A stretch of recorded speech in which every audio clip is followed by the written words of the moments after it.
matched, and the beach is wide open, uncrowded, and pristine.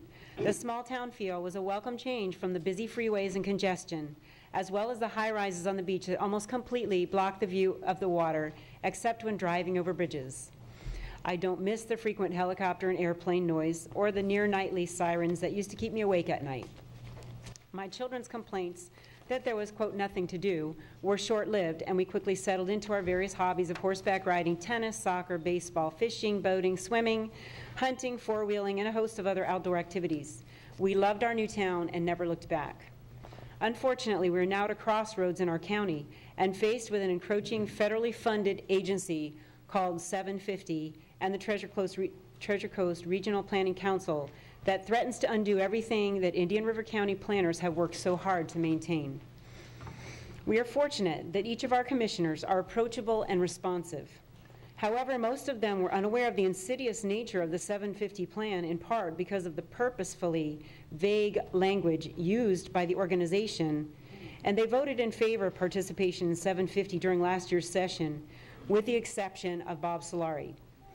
Upon closer inspection, it has become clear to most of them and to an increasing number of citizens in the adjacent counties that the pleasant wording used in the documents, such as sustainable communities, smart growth, and socially inclusive communities, are nothing more than a cleverly disguised attempt to subject our citizens to hundreds, if not thousands, more federal regulations and quotas to ensure, quote, fair and equal housing, also known as social engineering. I'm very proud of our socially diverse community and reject the idea that we must be micromanaged to achieve certain quotas. To confirm that quotas are indeed a part of their stated objectives, please refer to the Scorecard Indicators Report, pages 3 and 4 on the 750 website. The involvement of the EPA, Department of Transportation, and HUD guarantees an exponential increase in outrageous regulations, often allowing the government to extort more money from citizens for failure to comply. The very activities that provide our unique quality of life in Indian River County would be considered unsustainable, such as golf courses and even grazing cows. In conclusion, may I remind everyone that property owners' taxes will increase exponentially in order to fund mass transit, a losing proposition, but for another day. To bring millions of visitors into our community, this unelected and unaccountable board will make decisions based on what is best for other counties, i.e. spreading the wealth and nullifying our local leadership.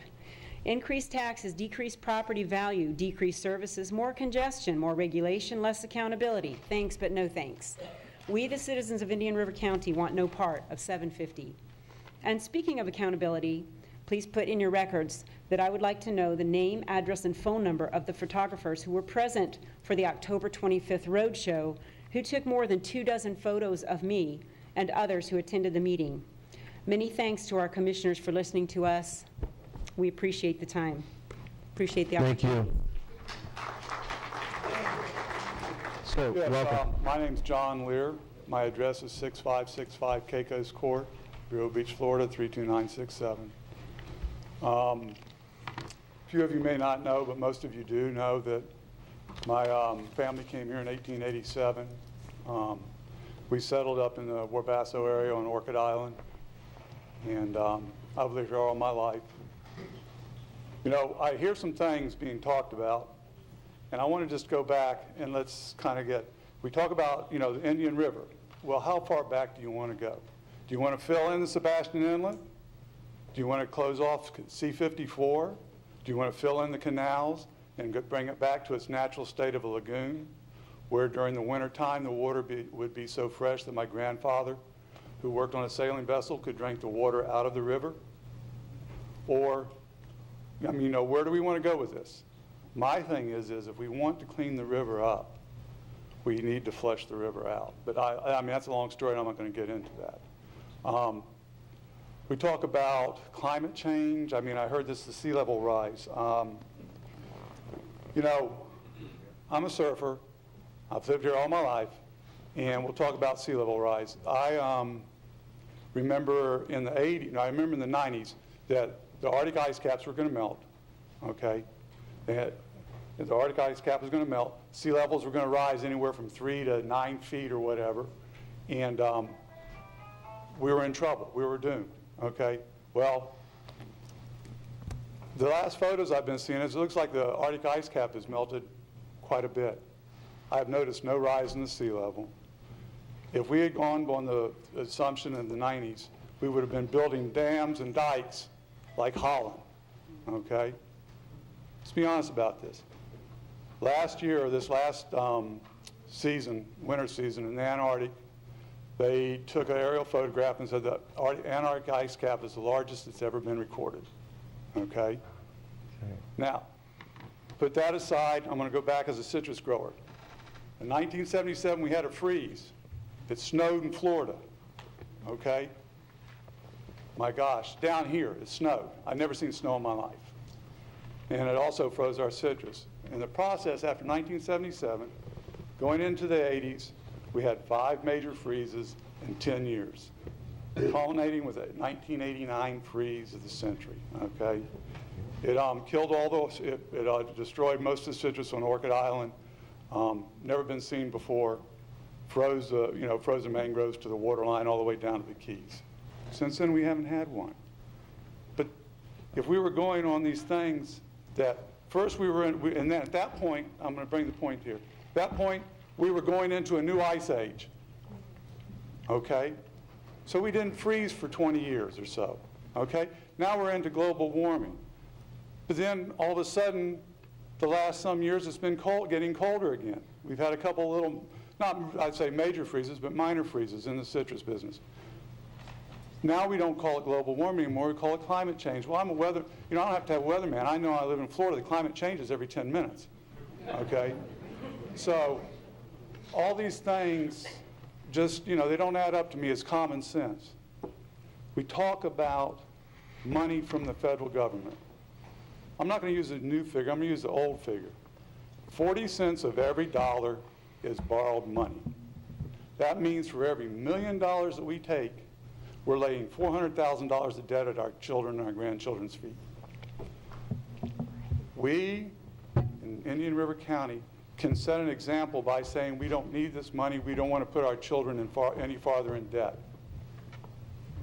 The other thing, and then I'll sit down, is you guys represent me, okay? I voted for you, you represent me. As a representative republic, okay, as a constitutional republic, your job is to protect me in Indian River County and to preserve the way we want to be. I can find you guys, okay? I can find you guys and I can bend your ear and tell you what I think. People that are in Washington, D.C., I've tried to find them, they hide, okay? And I've been there, so I can tell you that for a fact, okay? And the other thing is I just want to tell you how diverse this is and how much people are concerned. The lady that lives next door to me is the most diametrically opposed person politically than I am on the spectrum, okay?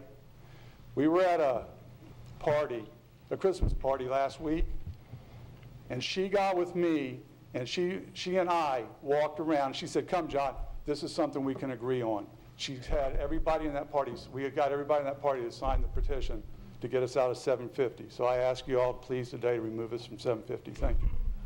Thank you, sir. Sir, your name and address for the record?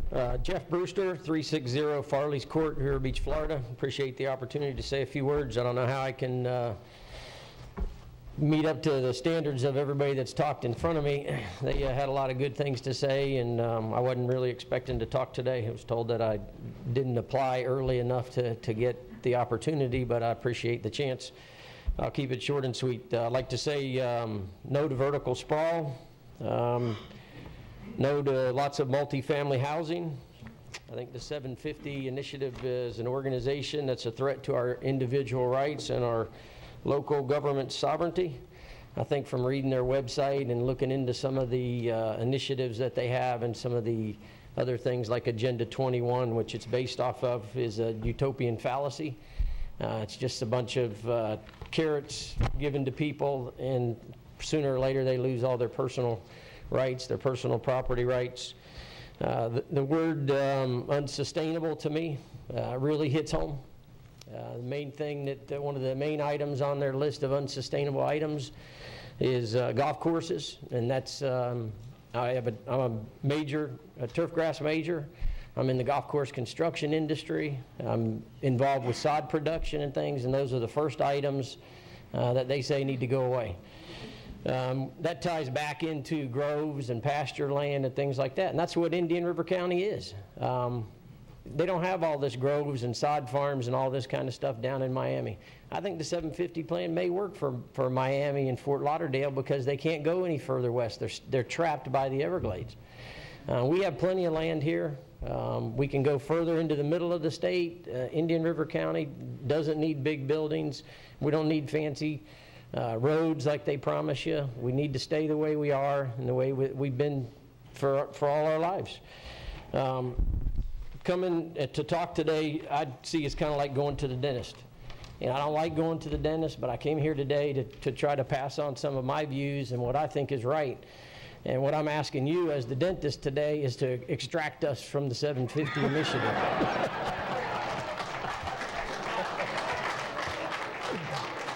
Thank you, sir. Appreciate that. B? Gentlemen, my name is B. Gardner. I live at 4480 25th Court, Vero Beach. 750. 7 counties for 50 years. First of all, I don't think there's a person in this room, well, maybe a few, that are even going to be around 50 years from now. How many of you think you'll be here 50 years from now? One person raised their hand. That should tell you something right there. It seems like these faceless government bureaucracies come around. It used to be once or twice in our lifetime. Now they come around once or twice a month in our lifetime. And when I heard about 750, my initial question was, is this the same as Agenda 21? And I never really got an answer, and I'm not here to talk about the two of them. But one thing that I have always been recognizable or aware of is the fact that there's so many faceless and unnamed things going on that when I came to this 750 argument or discussion a few weeks ago, I started following links on the internet. I hope you all know what I'm talking about. And it reminded me of a time a few years back when everybody said, buy gold, buy gold, buy gold. And I was president of, and I'm telling you this story because it relates to this. I was president of an investment club at the time, and I was following all kinds of links for a gold stock that I was looking into. And this thing really was a good stock. It was a wonderful stock and I kept following the links and following the links and following the links, and I finally came across what I was looking for. It was a gold mining, a company out of Bolivia or Venezuela, and it was very near being nationalized by Chavez. So the point I'm trying to make here is, when you start to follow the links on something like 750, and it leads you to this, and it leads you to another link, and it leads you to another link, and then all of a sudden, it leads you to the United Nations. And I'm going to say a couple of things here, and hopefully people will listen. We don't need to get into these organizations, but I would like to highly consider, when this meeting is over, a lot of people in this room should start to get busy on getting the UN out of the U.S. and getting the U.S. out of the UN. And with that, I'm just going to say I do highly recommend that you get yourselves extricated from the 750. Thank you. Thank you, Ms. Carter. Welcome. Hello. Can you hear me? Lisa Brewster, 360 Farley's Court, Vero Beach. I'm going to keep it really simple. I just hope you'll listen to the very well-informed speakers here today and withdraw from 750 and join the several cities, counties, and states that are rejecting any policies and grant monies, which are our tax dollars, attached to sustainable development. and just keep Indian River County unique and preserve our sovereignty, please. Thank you. you.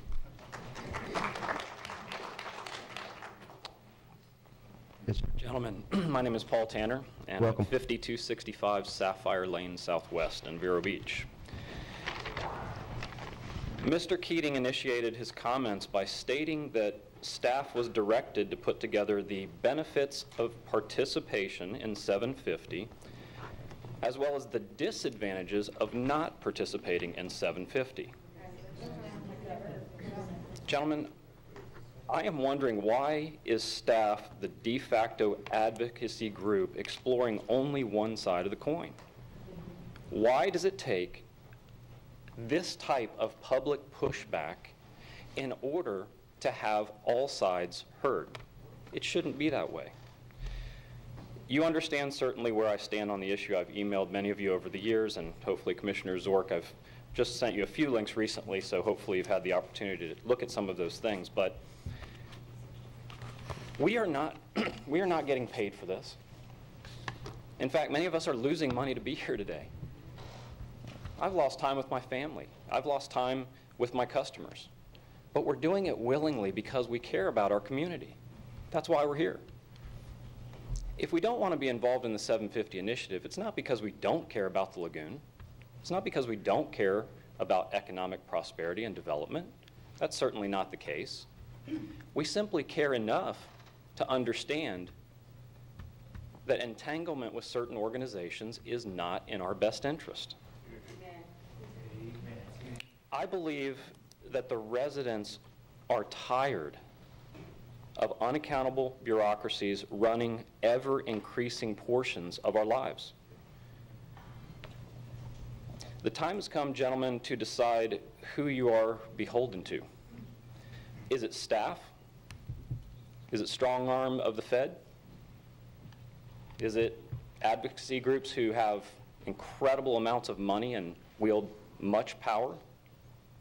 Or will today be a shot heard across the country that Indian River County Commission does still serve the people who live and work and raise our families here? That is the question on the table that I pose to you. Commissioner O'Brien, I have a huge deal of respect for you. Simply in the presentations earlier, the amount of time that you invest in going out into the community is honorable. I greatly, and I do not want to undermine any of what you do. I disagree with you on this issue. I hope that this is a 5-0 vote. I would ask that you respectfully change your position that we've discussed. But, gentlemen, this is a public display that we do not want to be involved in the 750 initiative, but we do at the same time want to discuss ways that we can solve the problems, not be isolationists. We do not expect that. But we do want to do so in a manner that is best representative of the local people who live here. Thank you. Thank you. Mr. Chairman. Hey, Paul. Just want to follow up, and I appreciate your comments very much, and I do respect your opinion as well, even if we may have with a disagreement. You had sent us an email and asked us to go to a link and watch a YouTube by Tom DeWeese. Who was he? I mean, what was his qualifications? I simply know that Mr. DeWeese has gone to various groups and spoken articulately on things that he is disturbed about regarding the sustainability initiative. Don't know that he claims to be an expert on the subject by any means. So I don't know his position or title. Okay. And if I could just follow up, the nature of that question is we have limited access to those social websites like that from the internet access here. Sure. So I don't want anybody to think Commissioner Bryan didn't do his homework, because you could tell by, he does his homework, but you just... Actually, I did. I forwarded this to my home Okay. All right. computer where I could get on it. But it just started with him talking. It didn't give me any background as to who he was or why he was there. So I was just wondering if you had any additional information about his qualifications. I do not. And I would also urge county commissioners that I know it is difficult sometimes to, when you click on these links, as Ms. Gardner presented, you click on one link, you click on the next, and you can certainly go down a road that understandably I don't want to go down. And you're nodding your head because I understand what you're faced with. You're faced with how do I distinguish conspiracy theory from the actual facts? And that's what it comes down to. I think most of the people who are represented in this room and the families they represent do not represent wild-eyed conspiratorial theorists in any way, shape, or form. There are those among this group, let's be honest. But please do not allow that to be the hallmark of what this pushback is about. That is not what we need to be looking at. We need to be looking at the facts. I commend Mr. Solari for bringing out some facts with the EPA and HUD and DOT that are somewhat disturbing, but I would be fine with the facts laid out on the table and discussing it from there. And I think that when we do that, if you've done that, you will see that today's vote is very important and should go 5-0 by removing us from this. Thank you. Your question was answered. Yes, thank you very much. And just, Thank you. I know when Commissioner Davis does his research and goes to lengths, they always end up at a hunting or fishing site, so I don't know. Well, that's, I got to follow it. Got to follow it. and that's, yes. Please go ahead, the next speaker. You gonna wrap it up? Okay. Hi, my name is Henry Noonan, and I live at 607 Calamunden Way in Vero Beach. And we came down from Virginia in 2008. My lovely wife Carmen and I, we explored the whole state looking for a place to live, and we found Vero Beach, and we couldn't be more pleased to live here. My point in speaking to you is to maintain the local control of economic and economic development in Vero Beach. I think we already have the expertise between the members and the different groups that we can call for expert advice. We don't need a regional system to tell us what has to be done. We have the expertise already here, and we can readily make the necessary decisions. Okay, thank you. So I'd be opposed to it. Thank you, sir. Hello, Yes, I ma'am. am Dorothy Francis. I live at 558 6th Lane here in Welcome. Vero Beach. Thank you. Gentlemen, thank you so much for this opportunity for one small voice to be heard. This is short, but I want you to look at these two flags. Let them and all they represent guide you in your decision this afternoon. Look at that seal above your heads. That's a big job and responsibility you have. You represent us. I'm not a public speaker. I'm a patriot, and I love Vero Beach. Please help us to keep it the home you and your families enjoy. That's why we came here. That's why we stay. Save our sovereignty, save our freedoms, and please get us out of our participation in 750. We don't belong in it. Thank you. Sir? Gentlemen, Joseph Paladin. I live at 6450 Tropical Way, Vero Beach, Florida. I'm a local developer. I'm a builder. I'm a local businessman. Several years ago, around 2003, 2002, I spoke at a county commission meeting, and I said, I came here, this is my last stop, so I want to make sure we do everything right. I think the right thing to do is to pull out of the 750 deal. I think the right thing to do is to represent ourselves, make our own decisions. I think that's absolutely the right thing to do. And I think, like a lot of other free gifts out there or grants, once the camel's nose gets under the tent, or once the foot gets in the door, that's when the true changes occur. That's when the true problems occur. And very often, it's too late to make the proper decision then. So as a local businessman and a local builder and developer, I recommend you vote against 750. I'm against 750, and I think it's the right thing to do if we draw from it. Thank you. Thank you, sir. Mr. Foley, before you begin, if I may, Mr. Foley has been chairman of the Treasure Coast Regional Planning Council, and at least one time when I've been down there also as a member voting in the extreme minority, he's called me Dr. No. But I will note that every time I was on the minority side and against whatever was being spoken for, he and everybody at the Regional Planning Council treated me with the greatest respect. And there are a couple speakers who will be speaking for the Treasure Coast Regional Planning Council. And as I said, every time I've been down there, I've been extremely well treated, and I expect everybody here will understand that they're our guests today. But I will leave you with one thing as I shut up now, Kevin. But I mean, you've got to be surprised to see that I'm the moderate faction of Indian River County residents. Thank you very much, Thank you, Bob, Commissioner Solari. You give me too much credit. I don't remember coming up with the term Dr. No, but I have always appreciated in my time of public service opinions and ideas that were different than my own. I am chairman of Treasure Coast Regional Planning Council. It's my second go-around.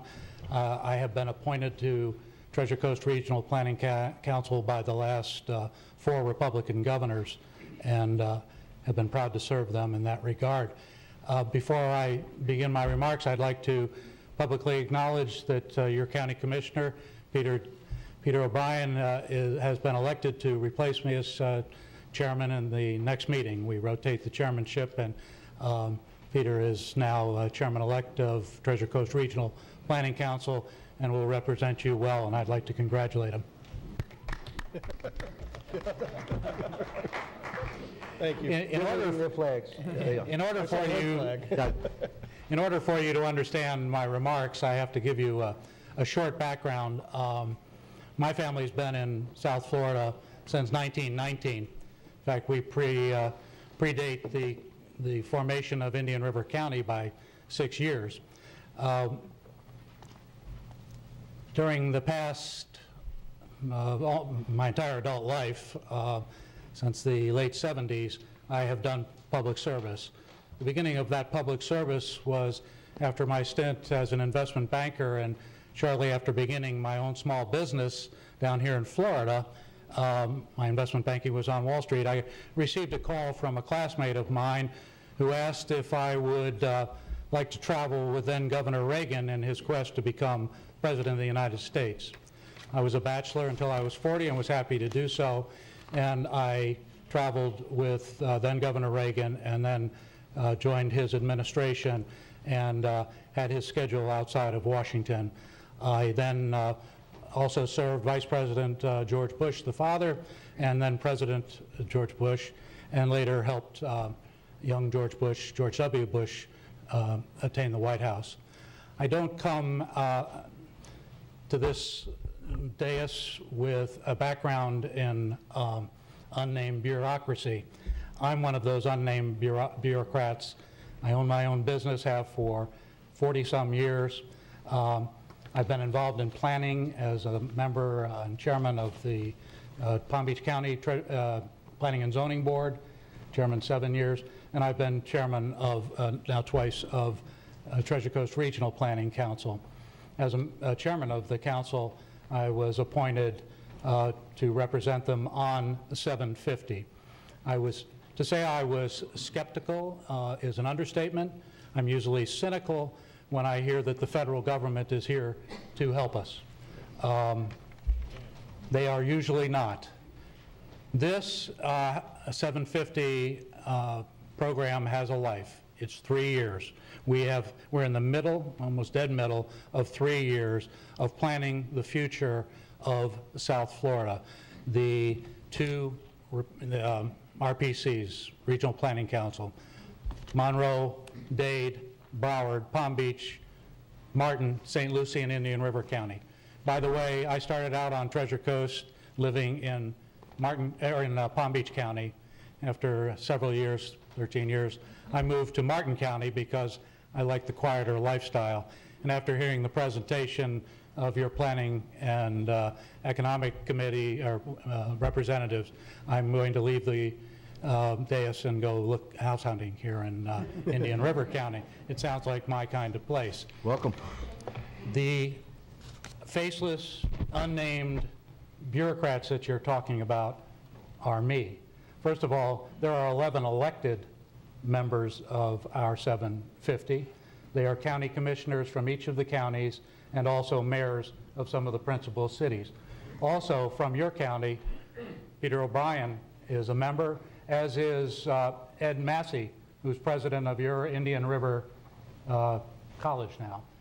Also a member is the president of Palm Beach County. What's his first name? Gallen, Dr. Gallen, Dennis Gallen, sorry. We also have small business people. We have from Martin County, Susan is a traffic engineer. We have a number of engineers. We have some lawyers. We are not faceless bureaucrats. We have a time frame within which to examine all of the aspects of development and progress in those 7 counties and decide the best way to recommend the resources that are available to see that our area is appropriately addressed. They involve everything you can imagine. We talk about transportation, public transportation, rails, roads, building. We talk about every aspect of living. When the Growth Management Act was passed in 1985, it encompassed 24, now 25 elements of the quality of life. They involve fresh water, parks, transportation, education, everything that you can imagine that contributes to the quality of life. We have been given a substantial amount of money, $4.25 million, to hire professionals to do this. They talk about the intrusion of the federal government in this.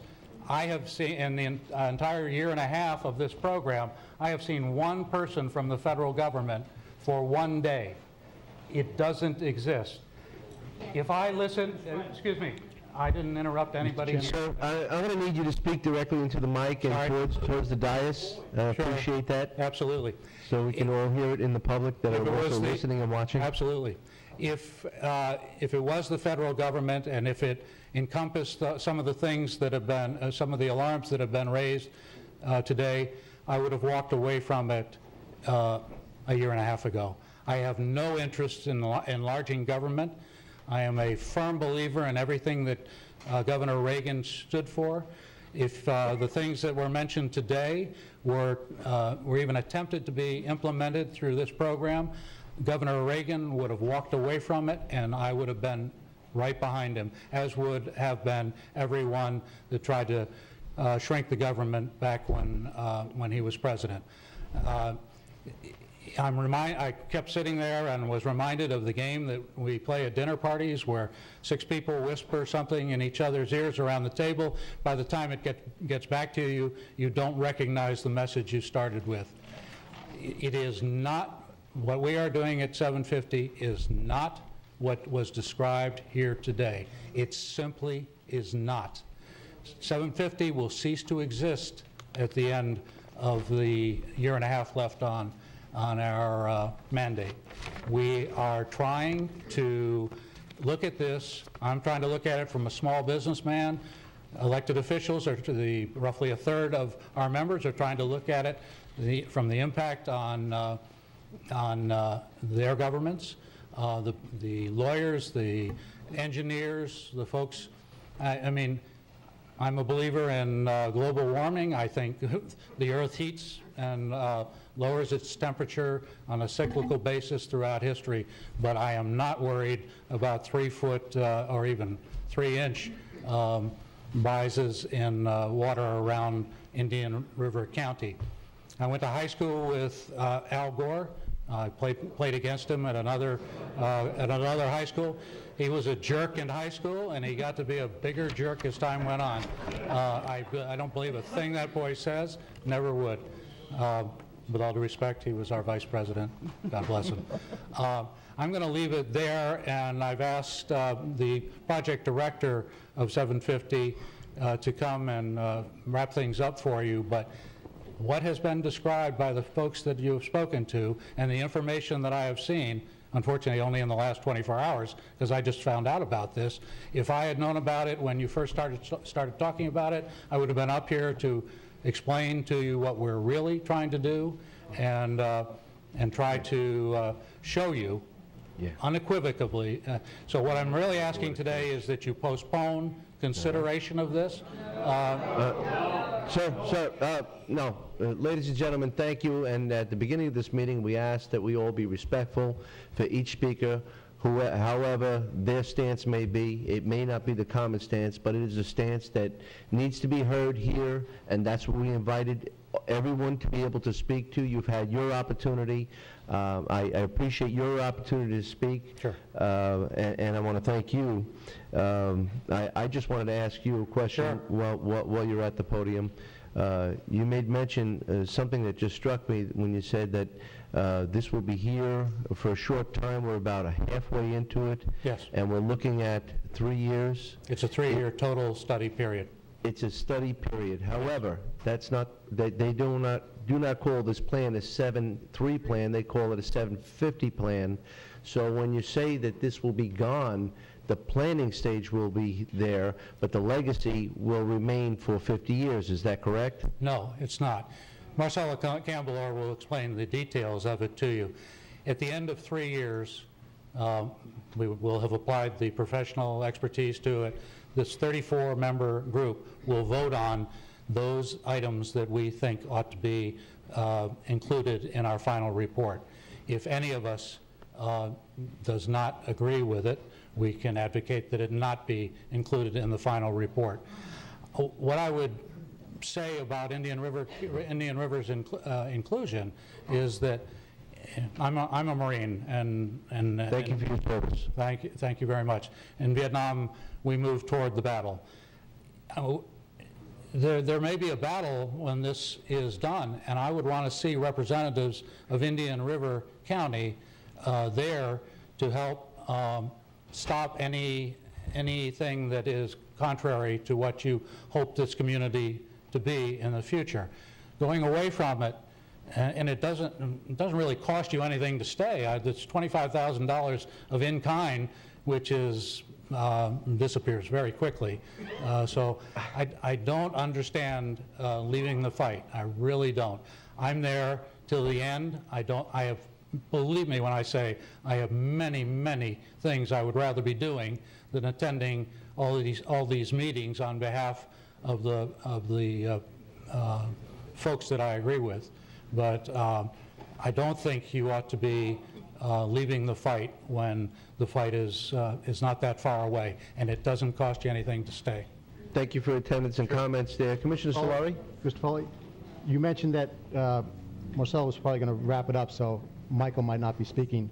So I'll ask you a question that I had in mind to ask. You were at last Friday's, the December 14th meeting of the Treasure Coast Regional Planning Council. You chaired that meeting. Yes, that's true. And there's a segment at that meeting on the 750.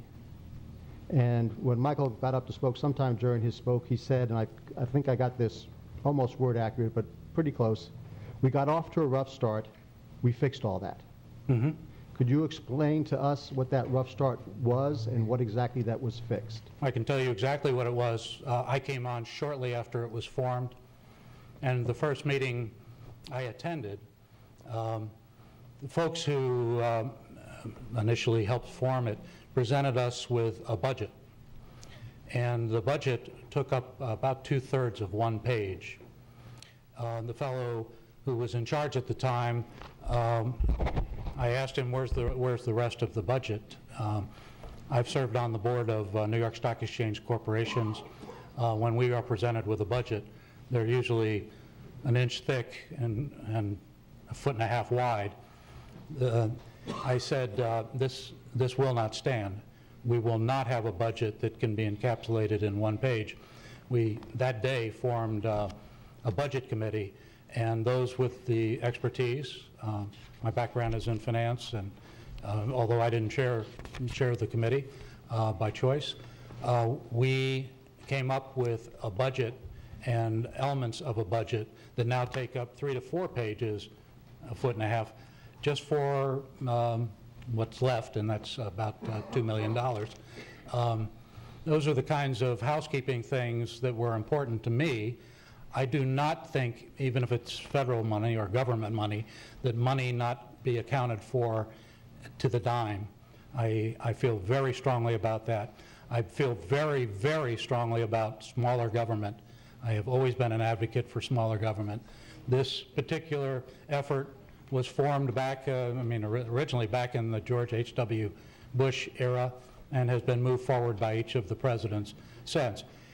It's important to plan for the future. You have a planning and zoning department. Every county and most cities in the state have planning and zoning departments. It's extremely important that we plan, because we'll wake up one morning and find out that things have been planned for us and we simply won't recognize what is around us. And I don't want that. I want to be part of the planning and part of the implementation. Okay, you've got to help me if you could then, please, because at a March 16th, 2012, first budget meeting and then Treasure Coast Regional Planning Council meeting, I was at some meetings, and prior to that, it was my understanding that the Southeast Florida Regional Planning Council was the lead agency in this group. And sometime after that March meeting, or in that time period, the leadership of the 750 group transferred from the Southeast Florida Regional Planning Council to the Treasure Coast Regional Planning Council. And it was my understanding that that occurred because what one person said at that meeting was that the Southeast Regional Planning Council had used the funds from this grant as, quote, their little piggy bank of a project. And that some amount of money, I'm not sure how much, but somewhere between $700,000 and $1 million was used to basically fund the Southeast Florida Regional Planning Council bureaucracy. And it, in the words of Mr. Busha, after the first roughly year or so, produced, and Mr. Bush's words were, no deliverables. Also, a quote from Mr. Ramon Trias that same day said that the project has spent $700,000 with no results so far. So if I misinterpreted all of that completely, I'll stand corrected. But that was my understanding leaving Stewart on that day in March 16th. Like so many things I've heard today, some of those facts have some basis in fact, and others are simply not right. First of all, it wasn't called 750 back then, to my recollection. You're right, because on that day, Marcella Campbell came before the Sustainable Communities Initiative group, or gave that update, right, and said, now thinking about giving it an identity and new name. Yep. And that was after, the problem I just discussed. Sure. If you'll allow me, it was about that time that some of us who were fairly new to the group decided that the way things had happened prior to that were unacceptable. Deliverables can take anywhere from 3 years to 3 months in the process that we have there. Some are very short term and others are not. The quote that you gave sounds like something I would have said at the time, and I might very well have said that at the time. I was very, very concerned, given my experience in organizations like this, that the RPC to the south was using the funds made available for what is now the 750 program to sustain their existence. They retorted that although the money was going to their staff members, that their staff members were exceedingly well qualified to do some of the studies that were required of 750 now. We examined that. Some of it was worthwhile and money well spent. Some of it was not well spent. And we decided that a different approach to it was necessary. And Marcelo Campbell, who you will hear from shortly, was asked to become the project chairman or project director in that time period. She has been a member of the staff of Treasure Coast Regional Planning Council. I asked that our executive director, Michael Bushu, who's also here today, as did other members. In fact, our entire 28-member board asked that Treasure Coast either pay much, much more attention to what's going on in 750, or we will, and I recommended this, we will extract ourselves from 750, and it wouldn't become 650, it would become 350.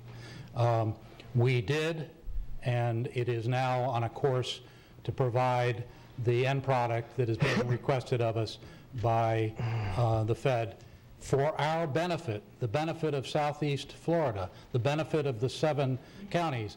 It is a template that the 3 government entities in Washington can use to spend the federal dollars wisely. If there is any, and I'll finish, if there is any... Sir, one moment, please. Yes? Ladies and gentlemen, this is just getting close to the wrap-up, and you've all done very well today, and we really appreciate your cooperation and your sincerity. Please allow the remaining few speakers the same modicum of courtesy that you have been provided. Thank you. I'll wrap up with 2 things that, and I've listened to Ronald Reagan give literally hundreds of speeches. My job was to put him to bed at night and wake him up in the morning. 2 of the things that stand out in this instance are smaller government is better government, and the other is always beware of the person that says, I'm from the federal government and I'm here to help you. Immediately reach for your wallet and step behind somebody much bigger than you. So thank you very much. I'd like to wish all of you a Merry Christmas and a Happy New Year. Thank you. And if you don't celebrate Christmas, merry and happy what you do celebrate. Thank you very much. Sir? My name is Bob Webster. I live at 2881 St. Bart's Square, Vero Beach. I just have a few observations. We started off with a presentation of the reasons why it would be good to stay in and the reasons why it would be bad to get out. And it seemed to come down to the reasons why it would be good to stay in were not reasons that we had to stay in. In other words, I think Commissioner Solari asked a very good question that occurred to me. All these databases that were being developed and centralized location of all the wisdom that's going to be generated by this, why wouldn't taxpayers who paid for that have access to it? The answer he got was alluded to the fact that, well, it may not be open to them. And I suspect that that's an unsustainable answer. That, in fact, freedom of information is going to require that information to be made available. It's nothing, there's no rational reason why anyone could hide behind anything to prevent the public access to that information. And the other side of the coin seemed to be money, the threat that we wouldn't get all the money we would otherwise get. I don't believe that those are good reasons to make a decision to stay with this program. I would observe from what the gentleman who just spoke, all this opposition that you're seeing from the public suggests to me that if it's indeed the apple pie he makes it out to be, and I'm not saying it isn't, they've done a terrible job selling it, presenting it to the people, because this is not what we're understanding. And finally, a couple of things. I still am searching for what benefit does Indian River County get from this that it can't get in any of the normal ways it normally goes about doing its business of good planning and zoning, or land use.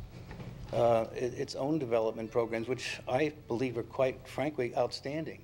It appears to me that Indian River County is definitely an outlier and distinctly different from all the rest of the other 6. I mean, if this wants to be a 650 plan, great, but 750 just seems to be a bad fit. And then the other final thing that I wanted to ask is, let's say that you stay in this, and once this end product is generated, are we going to be compelled to do things that we might not want to do? I mean, we're going to be the tail and the dog here. And if the rest of the dog wants to go left and we want to go right, is it going to be, well, too bad, you signed up? In other words, are you free to get in and out of this at will? If so, then I'm not sure. I don't understand that. That seems to be rather bizarre.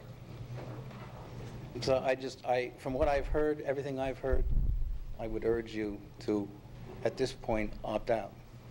Thank you. Thank you, sir. Can I, Bob, would you mind putting it up? I guess, good afternoon, Mr. Chair, commissioners. My name is Marcella Camblor. I am project director for 750 for the Southeast Florida Regional Partnerships Initiative. I apologize. I thought we were part of the agenda item, so I prepared this presentation, and I think it would have clarified a couple of things. The only thing that I would want to clarify as erroneous information, I'm not going to get into everything that was said, because I have a specific presentation on what 750 is, at least as I'm leading this project forward.